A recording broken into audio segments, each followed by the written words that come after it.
శ్రీ మహాగణాధిపతయ నమః శ్రీ మహాసరస్వత్యై నమః శ్రీ గురుభ్యో నమః ఆదిత్యాయ చ సోమాయ మంగళాయ బుధాయ చ గురుశుక్రశనిభ్యశ్చ రాహవే కేతవే నమః హరి ఓం. భక్తి భాస్కర ప్రేక్షకులందరికీ కూడా శుభోదయం. దినఫలాలు కార్యక్రమానికి స్వాగతం.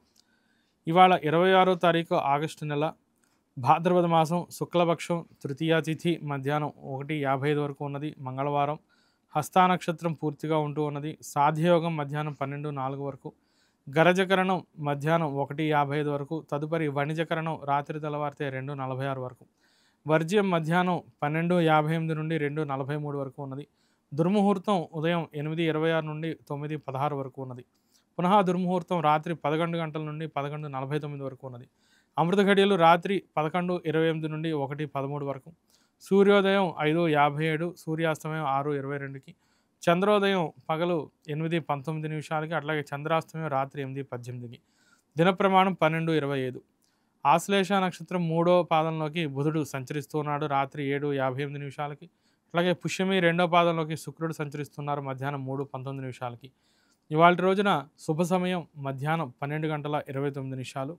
అట్లాగే ఈ రోజున శిశిరానికి సమయాన్ని చూస్తే కనుక హస్తా నక్షత్రం తులా లగ్నం ఉదయం 10 గంటల నుండి 10:30 మధ్యలో అనుకూలంగా ఉంటూ ఉన్నది.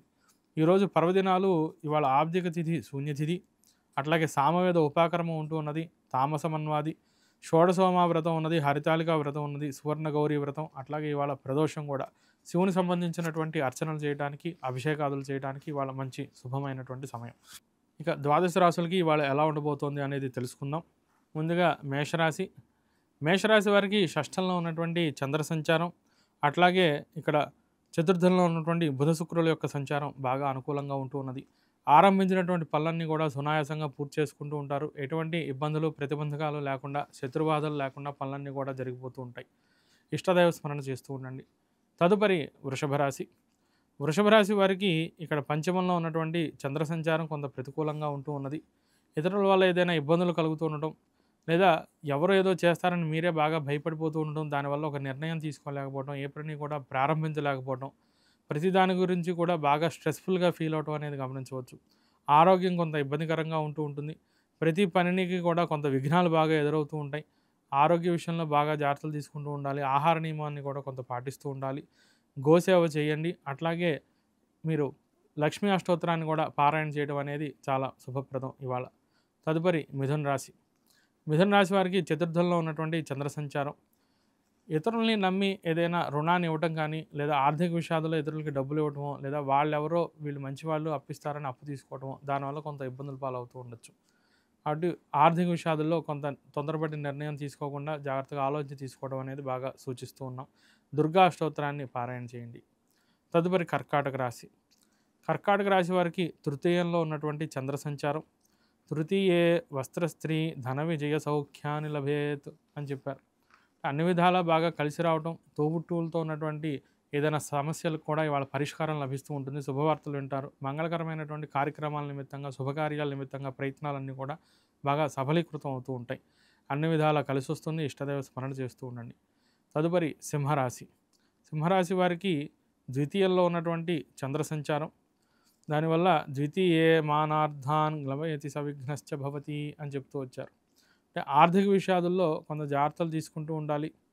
అట్లాగే ఎవరితో ఏది చెప్పినా కూడా కొంత ఇబ్బందికరంగా ఉంటూ ఉండటం, అంటే మీరు మంచిగా వారికి సలహా ఇచ్చాను అనుకున్నప్పటికీ వారు దాన్ని అపార్థం చేసుకోవటం, మీరు ఏ అభిప్రాయంతో చెప్పారో ఆ అభిప్రాయాన్ని వారు గ్రహించలేకపోవడం, దానివల్ల కొంత సమస్యలు ఎదురయ్యే అవకాశాలు కనిపిస్తున్నాయి. అంటే ఆర్థిక విషయాల్లో, ఇతరులకి సలహాలు ఇచ్చే విషయాల్లోనూ కూడా కొంత జాగ్రత్తలు పాటిస్తూ ఉండడం అనేది మంచిది. కన్యారాశి. కన్యారాశి వారికి జన్మంలో ఉన్నటువంటి చంద్ర సంచారం, జన్మంలో చంద్ర సంచారం వల్ల అన్ని విధాలా కలిసి రావటం, ముఖ్యంగా శుభ కార్యక్రమాల్లో పాల్గొనటం, మిత్రులతో కలిసి కానీ, బంధువర్గంతో కలిసి కానీ విందు వినోదాదుల్లో పాల్గొనటం, మంగళకరంగా ఉంటూ ఉండటం అనేది జరుగుతూ ఉంటుంది. అన్నానికి లోటు లేకుండా సరైనటువంటి ఆహారాన్ని భుజించగలుగుతూ ఉంటారు. భోజన సౌఖ్యం, బంధు సౌఖ్యం అన్నీ కూడా బాగా కనిపిస్తూ ఉన్నాయి. ఇష్టదైవ స్మరణ చేయండి. తదుపరి తులారాశి. తులారాశి వారికి వ్యయంలో ఉన్నటువంటి చంద్ర సంచారం, వ్యయంలో చంద్ర సంచారం వల్ల కొంత ప్రతికూల వాతావరణం బాగా కనిపిస్తున్నది. అయితే భాగ్యంలో ఉన్నటువంటి గురు సంచారం వల్ల పెద్దల అభిప్రాయంతో, పెద్దల సలహాలు సూచనలతో కొంత ముందుకు సాగుతూ ఉంటారు. ఇబ్బందులు లేకుండా సమస్యల నుండి బయటపడుతూ ఉంటారు. తదుపరి వృశ్చిక రాశి.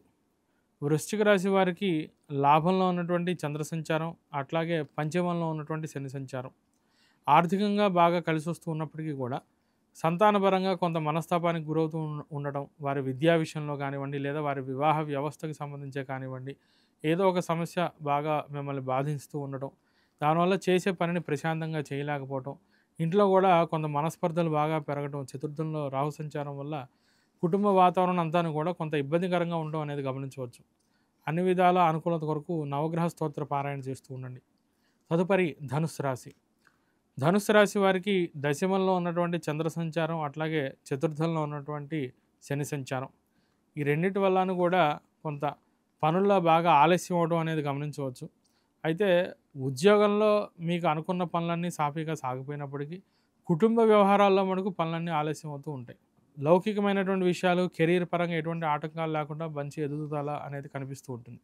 కానీ వ్యక్తిగతమైన జీవితంలో మటుకు ఒక సాటిస్ఫాక్షన్ లేకపోవడం, ఏదో తెలియనటువంటి అసంతృప్తి బాగా మిగులుతూ ఉంటుంది. ఆరోగ్య విషయంలో కొంత జాగ్రత్తలు తీసుకుంటూ ఉండండి. ఇష్టదైవ స్మరణ చేయండి. తదుపరి మకర రాశి.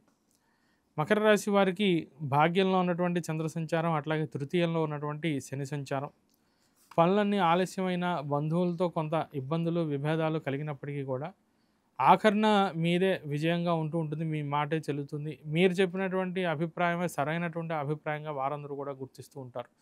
మీరు ఏదైతే దూరదృష్టితో ఆలోచన చేసి సూచించారో దాన్నే వారు తీర్మానం చేయడం అనేది కూడా జరుగుతుంది. ఉద్యోగంలో అయినా, వ్యాపారంలో అయినా, లేదా బంధువర్గ కుటుంబ సంబంధ విషయాల్లో అయినాను కూడా.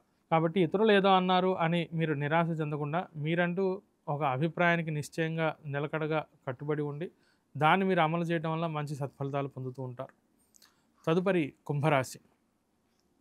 కుంభరాశి వారికి ద్వితీయంలో ఉన్నటువంటి శని సంచారం, పంచమంలో ఉన్నటువంటి గురు సంచారం, అట్లాగే అష్టమంలో ఉన్నటువంటి చంద్ర సంచారం. ఆరోగ్య విషయంలో జాగ్రత్తలు తీసుకుంటూ ఉండండి.